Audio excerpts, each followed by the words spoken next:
Machine available कब तक हो जानी चाहिए जो नहीं, आज है ना, अभी लगे सर्वे लगे हुए हैं, कलेक्टर सर्वे हैं अभी नहीं हुई। अभी तक तो क्या नाम है उसका मशीन का? CRRT मशीन बोलते हैं। CRRT machine. हाँ। अगर मिलेगी तो इनको बच्चों को और शोक की इस घड़ी में मैं कांग्रेस से भी कहना चाहूँगा कि खाली आरोप लगाना सरल है, उनके हल्केपन से ही इस प्रकार की व्यवस्थाओं पे ध्यान भटकता है। अब अपने शासन के अतीत की घटनाओं को याद करें, जब वो कार्रवाई भी नहीं करते थे, हमारी सरकार तत्परता से कार्रवाई करती है। बड़ी घटनाक्रम के बाद मुख्यमंत्री परिजनों से तो मिले पर उनको आर्थिक सहायता सब बिक गया, पर कुछ ऐसा नहीं किया जिससे मुख्यमंत्री का दायित्व निभे। मध्य प्रदेश में जहरीला सिरप पीने के कारण बच्चों की मौत का सिलसिला लगातार जारी है। सवाल कई तरह के उठकर खड़े हो रहे हैं कि आखिर सरकार और प्रशासन कर क्या रहा है। सवाल इस बात को लेकर है कि एक के बाद एक मौतों का आंकड़ा बढ़ता गया और आखिर प्रशासन और शासन जागा क्यों नहीं। प्रदेश के स्वास्थ्य मंत्री हों चाहे राज्य मंत्री हों, आखिर वो इस इतने बड़े घटनाक्रम को लेकर आखिर कर क्या रहे थे।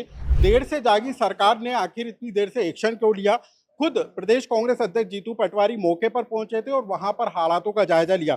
सर, आप उन अस्पतालों में भी गए, परिजनों से भी मुलाकात की, हालात को भी देखा, क्या लग रहा है कितना गंभीर मामला है ये?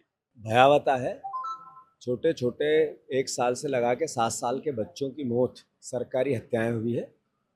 जो बच्चे भर्ती है उसके लिए भी संवेदनशीलता सरकार की दिखती नहीं है।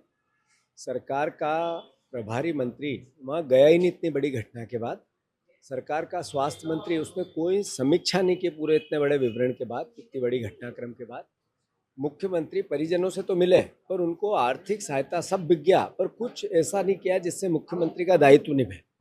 मुख्यमंत्री जी छिंदवाड़ा गए पर 100 किलोमीटर दूर हेलीकॉप्टर से नागपुर जो बच्चे भर्ती थे वहाँ नहीं गए। सरकार का कोई नुमाइंदा नहीं गया। मैंने कलेक्टर से पूछा, कलेक्टर भी नहीं गया। जब घटना घटी तो जो कलेक्टर था उसको हटा दिया, नया कलेक्टर गया, उससे पूछा तो उसने कहा कि अब हम क्या करें, हम तो नए आए हैं। तो इस तरह की असंवेदनशील सरकार है तो उसको जगाना किसका दायित्व है? विपक्ष का है, मीडिया का है, प्रदेशजनों का है।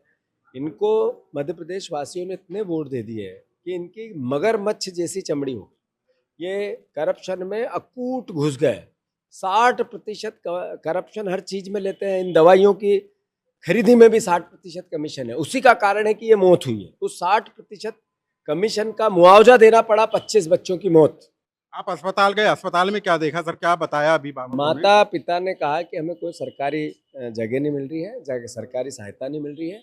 जो आधुनिक सुख सुविधाएं होनी चाहिए या जो आधुनिक सुविधाएं होनी चाहिए अच्छे स्वास्थ्य को लेकर या अच्छे इलाज को लेकर, वर्ल्ड वाइज या देश में कहीं भी भेजना, उसका कोई सरकार ने प्रयास नहीं किया। न एयर एम्बुलेंस की व्यवस्था करके कहीं एम्स भेज देती दिल्ली, वो प्रयास नहीं किया। इस तरह की बात अभिभावकों की आई। सर, अभी तक जो कार्रवाई हुई है उसको कैसे देख रहे हैं आप? सर, मुख्यमंत्री ने अभी तक जो अधिकारियों को सस्पेंड ये किया या... अपना काला चेहरे को पोंछने का प्रयास चल रहा है।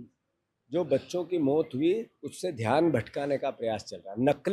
नकली संवेदनाएं व्यक्त करने का प्रयास चल रहा है। तो क्या होना चाहिए सर? एक और आखिरी सवाल, क्या होना चाहिए सर? ये मैंने बताया ना कि सरकार को जो ड्रग कंट्रोलर है सबसे पहले उस पर मुकदमा करना चाहिए और उसको जेल भेजना चाहिए। मंत्री का इस्तीफा लेना चाहिए, जो PS का इस्तीफा लेना चाहिए।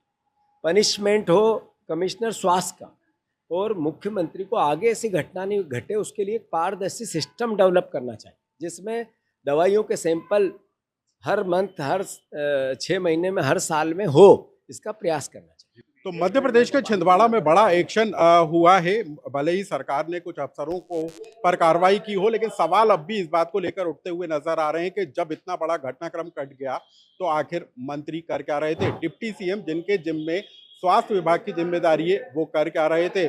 खुद जो प्रशासनिक अमला है वो इस पूरे मामले में खामोश क्यों रहा और क्यों पूरा का पूरा सिस्टम स्लीपिंग मोड पर रहा?